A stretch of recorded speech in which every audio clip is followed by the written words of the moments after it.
उत्तम। लिसानी खेल में आज की सरगर्मी का नाम है उथल पुथल। मकसद दिए गए लफ्ज़ से कई और अल्फाज बनाना। हिदायत दिए गए अल्फाज में हुरूफ को कम या ज़्यादा करके और नए अल्फाज बनाइए और दिए गए खानों में लिखते जाइए।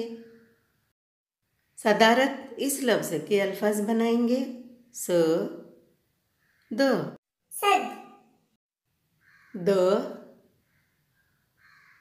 र दर, स द अ सदा, स द र सदर, द अ र दार, मदारी इस लफ्ज़ के अल्फाज बनाएंगे द म दम, द र दर, द र ई दरी,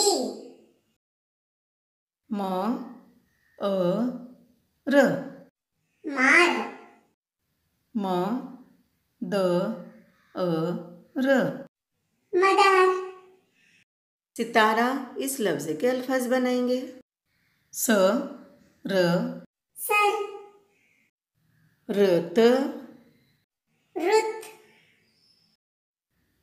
त र स तरस, त अ र तार,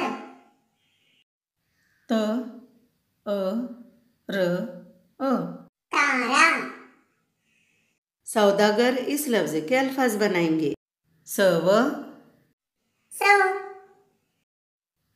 दर दर,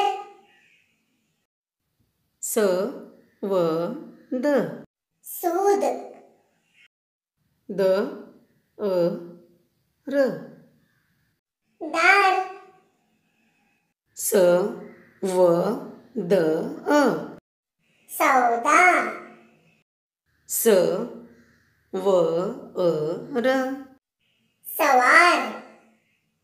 बच्चों, जिस तरह से हमने उथल पुथल इस सरगर्मी में एक लफ्ज़ से कई अल्फाज बनाए हैं, उसी तरह से आपका याद रहेगा। आप दूसरे अल्फाज तैयार करेंगे।